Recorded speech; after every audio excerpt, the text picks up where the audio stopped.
Welcome to Nelly's Nerd Cave, where I share my love of all things computery with tips, tutorials and reviews. And on today's episode we're going to be doing a review on the Neewer MS60C LED video light.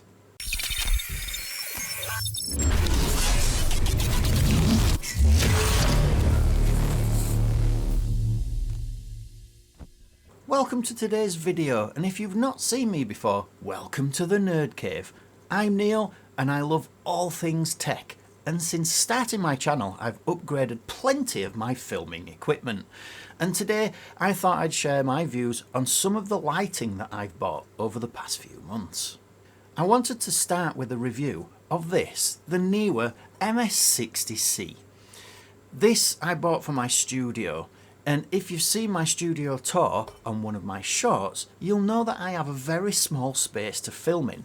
And with that in mind, I always go small as far as gear is concerned. I have purchased the MS60B, which is just here, as one of my fill lights, and this is a bicolour version, but I needed some colour. So stick around and I'll give you my honest opinion on the Neewer MS60C.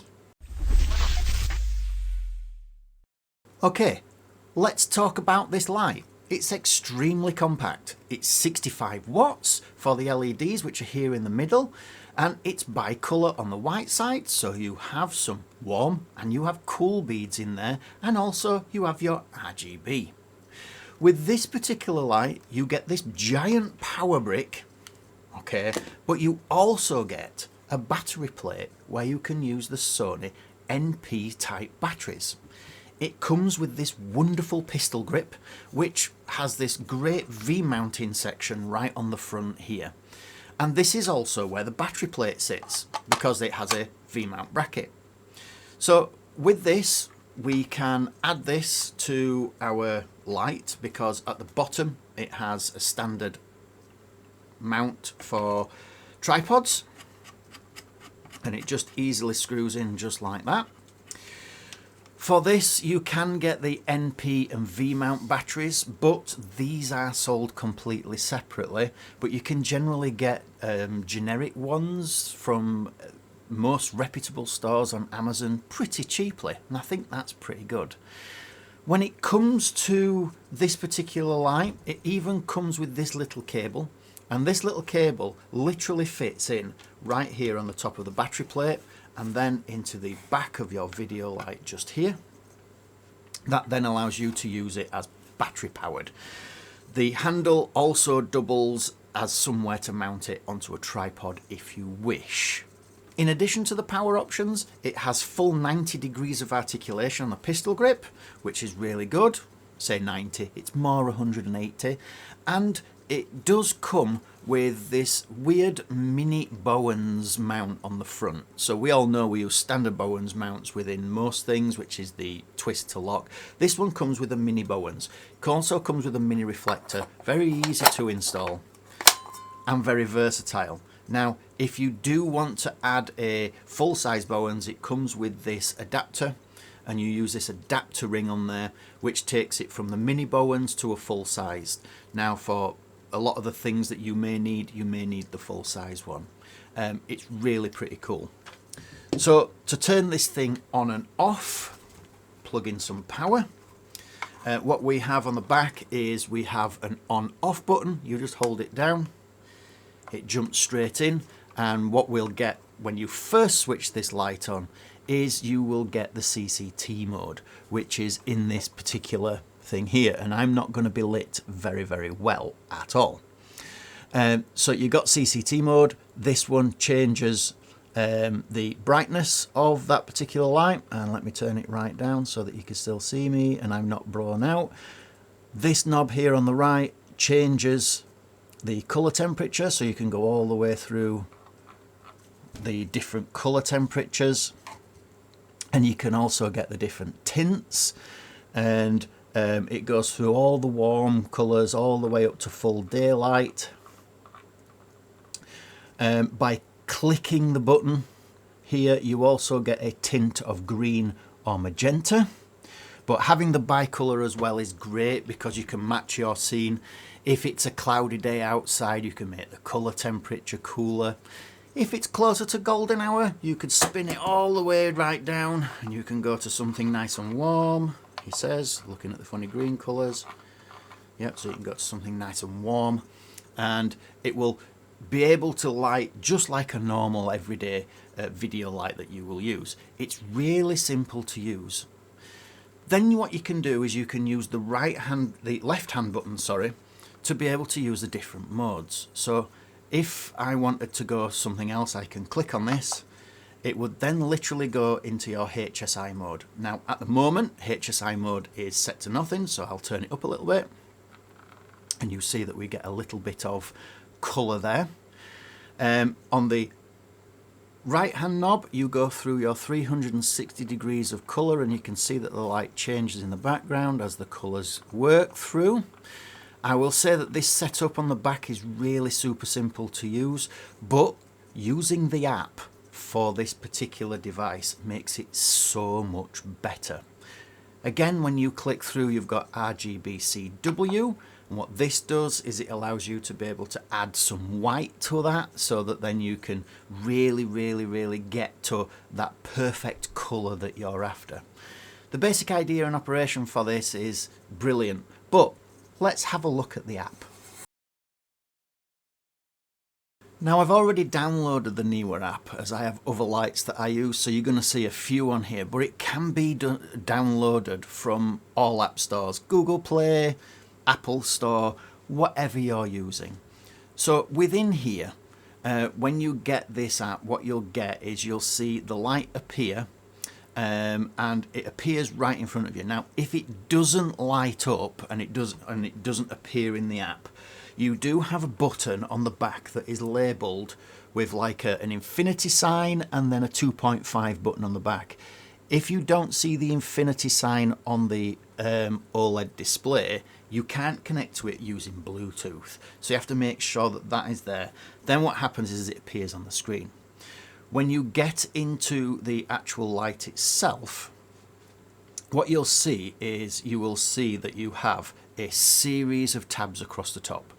These are CCT, you have light sources, source match, CTO over B, HSI, RGB picker, and when you move across this as well, you also have FX, FX music and FX picker.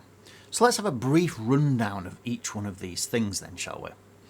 First of all, CCTV. CCTV? No, CCT. This is the same as the CCT setting that's on the back. It goes from 0 to 100%, so you can move the slider down and get rid of the intensity. You can brighten it up if you wish, and again you can see the light reacting in the back. Put that on so that we can still see it. You can change the colour temperature again to the warms. It's going to mess up all my different brightnesses and all my colour settings, but we'll get an idea. So we could see that we could change the colour temperatures. We can even add the greens and magentas in if we wish, so we can see that changing. Next section on this is the light sources, and the light sources is really cool because what you can do is you can set this to this one is set to sunlight automatically, but what you can do is you can change the settings to mimic other types of lighting. So if you're outside, you may want this to be sunlight, like this one, if it's a nice sunny day, or if you're inside, you may want it slightly warmer light, at which point it changes accordingly. You can go through these at the top and it will change to suit your needs. If you do not know what to match it to, you have this wonderful thing called source match, and this will allow you to get the correct CCT balance, or at least relatively close. So like say, you can use this, it uses your camera, and what you can do is you can tap on something and then the light will change accordingly to match that particular colour. The next tab along is the CTO over B. Now what CTO over B does is actually quite important. It's set to tungsten at this moment in time, as we can see here on the screen. So the background might look a bit weird, it might blow out my white balance, or maybe it looks good, who knows. But what you have here is here you have CTB, which is 3600K on here, and we can also change it to others such as 4300K.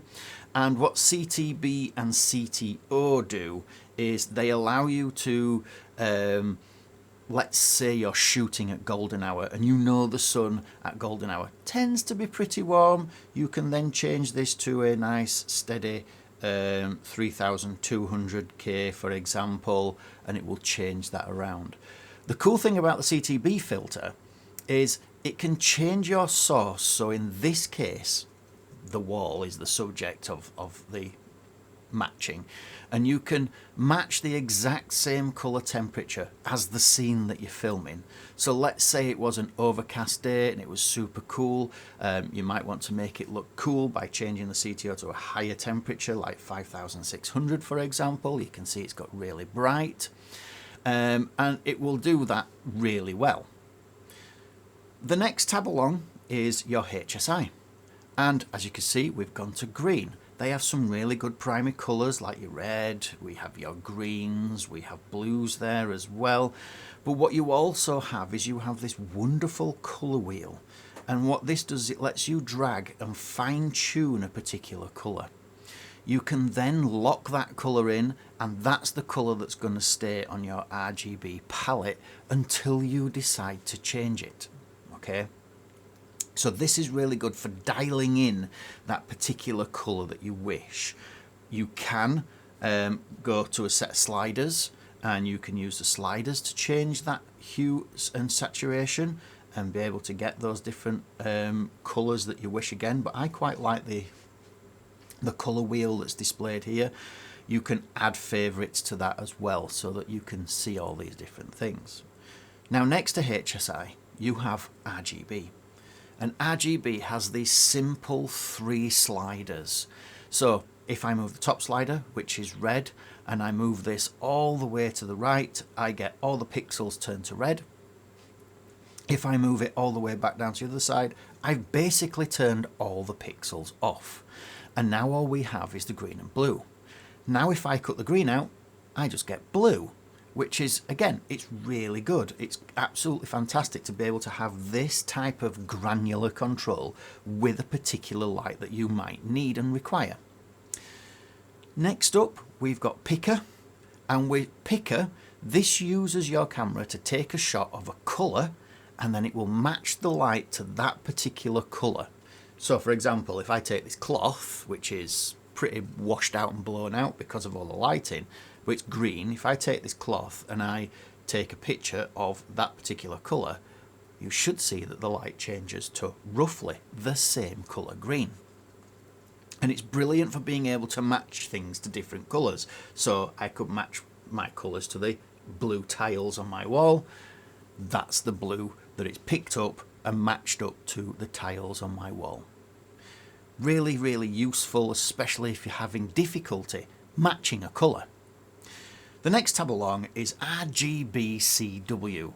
The only difference between this and RGB is, as you can see right here, there are an extra few sliders. So you get your standard RGB sliders, and what this then allows you to do is it allows you to add the white. And it allows you to be able to either use the cool white beads or the warm white beads in the LED lamp to be able to really fine tune that color temperature. So we could just have pure blue and I turn the intensity up, but I could add a little bit of white to make it lighter if I wish, or a little bit of warm white to make it a little bit warmer. And I feel that this is pretty awesome. Again, being able to dial in those colors and utilize this light as you see fit means that you're going to get some really good effects. Talking of effects, the next tab along is FX. Within FX, you do get 17 different effects, and I've got it on hue loop at the moment, and what this will do is it will loop through each individual color one at a time. I can change the speed of how often that actually changes the color, but not just that, but I can also fine tune the hue so that it only does specific colours. In here I also have other things such as cop car, and this will allow me to do wonderful police car environments. It's really super bright, so you have to turn it down, hence why mine's on 17%. But you can just do red or blue, or you can do white and blue, depending on where you are in the world, or a little bit of white, blue and red, and you can increase the speeds so that it's more police car or fire engine like, etc. The final two within this are FX Picker and FX Music. And what FX Picker allows you to do is it allows you to be able to record a specific thing or scene within your environment, and then it will change the colour of the lights depending on that scene. So you could pre-record some B-roll with going past a specific set of things, and it will then change the light and the colour temperatures accordingly. So all you do is you press record. So if I record my back wall,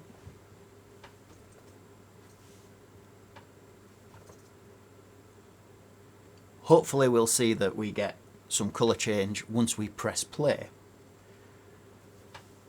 So now we stop that, and then what we do is we click play, and what will happen is it will go through the colours that it's seen and try to match those colours up to the scene, and you can see that it's flashing in the background just there. The final one is FX Music, and what FX Music does is once you play this or press this play button, it will listen to the sounds that are around it, and it will then adjust accordingly to be able to change the light to whatever needs to be utilised. And you can see that it's changing in the background.